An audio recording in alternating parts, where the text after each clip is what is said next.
ফেসিবাদ এখন যদি নতুন কোনো জামা পরে আমাদের সামনে আসে, 5 আগস্ট যে পরিণতি হয়েছিল সেই নতুন জামা পরা ফেসিবাদের একই পরিণতি হবে। বহু ত্যাগ এবং কোরবানির পর এই যে এখানে আপনারা যারা বসে আছেন, আমি বিশ্বাস করি তার কমপক্ষে 40% মানুষ বিগত তিনটি নির্বাচনে আপনারা ভোট দিতে পারেন নাই। শুধু তা না, জীবনেও একবার ভোট দিতে পারেন নাই।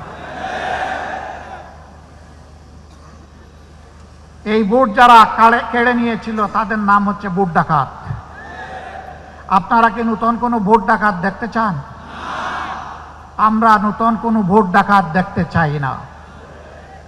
এই 40% যুবক আপনাদের হাত ধরেই বিপ্লব হয়েছে, অভ্যুত্থান হয়েছে, যার কারণে আজকে এখানে দাঁড়িয়ে কথা বলতে পারছি। আপনাদেরকে সেলিউট।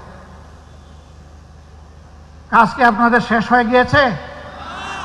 আপনারা যে দুঃশাসন আর দুর্নীতির বিরুদ্ধে, যে বৈষম্যের বিরুদ্ধে রাস্তায় নেমে স্লোগান দিয়েছিলেন, উই ওয়ান্ট জাস্টিস, সেই ন্যায় বিচার কায়েম না হওয়া পর্যন্ত আপনারা কি ঘরে ফিরে যাবেন? অতএব ন্যায় বিচার যাদের হাতে নিশ্চিত হবে, আমরা আপনাদেরকে আহ্বান জানাবো, আমরা সবাই মিলে তাদের সঙ্গী হব ইনশাআল্লাহ।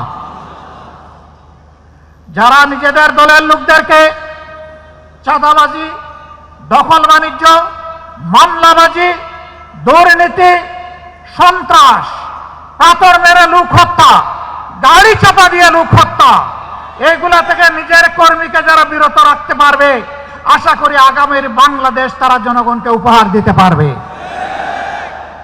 আর যারা এগুলা পারবে না, তারা যত রঙিন স্বপ্ন জাতিকে দেখাবেন, জাতি তাদের এই মতলব বুঝতে জাতির মোটেই কোনো অসুবিধা হবে না। প্রিয় ভাইরা, আমি কারো সমালোচনার দিকে যেতে চাই না। কেন চাই না জানেন?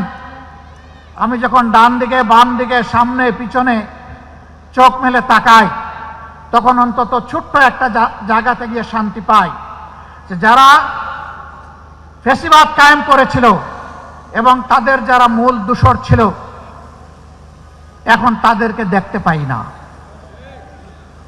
এখন আছেন তারা যারা ফ্যাসিবাদের জাতাকলে পিষ্ট হয়েছিলেন।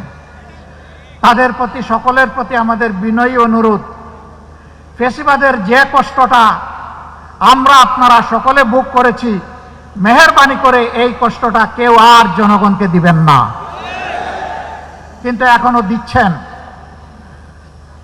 আমরা দেখতে চাই এগুলো বন্ধ হচ্ছে। যদি বন্ধ না হয়, তাহলে আগামী 12 তারিখ জনগণ 2টা হা ভোট দিবে আর অনেকগুলা না ভোট দিবে ইনশাআল্লাহ। একটা হা ভোট হচ্ছে পরিবর্তনের আকাঙ্ক্ষায়, ঘুরে ধরা রাজনীতির কাঠামো পরিবর্তন করার আকাঙ্ক্ষায় জনগণ মুখী আছে, এই জন্য জনগণ গণভোটে হা বলবে ইনশাআল্লাহ। আপনারা কি হা ভোটের পক্ষে লড়াই করে যাবেন? দ্বিতীয় হা হচ্ছে দেশের সার্বভৌমত্ব এবং স্বাধীনতা। শিশু থেকে আবাল বৃদ্ধ বনিতা, মা বোন থেকে শুরু করে ভাই ভাতিজা সবাই, সকলের অধিকার প্রতিষ্ঠিত করার অঙ্গীকার নিয়ে রাস্তায় নেমেছে, মাঠে এসেছে নির্বাচনী মাঠে 10 দলীয় সমঝোতার জোট। এই 10 দলকে বিজয়ী করার মানে হচ্ছে আধিপত্যবাদের বিরুদ্ধে হা ভোট। এর অর্থ হচ্ছে চাঁদাবাজের বিপক্ষে হা ভোট। এর অর্থ হচ্ছে দখলদারদের বিরুদ্ধে হা ভোট। এর অর্থ হচ্ছে ফ্যাসিবাদের বিরুদ্ধে হা ভোট। এর অর্থ হচ্ছে ব্যাংক ডাকাতের বিরুদ্ধে হা ভোট। এর অর্থ হচ্ছে মা বোনদের ইজ্জতের উপর যারা হাত দেয় তাদের বিরুদ্ধে হা ভোট।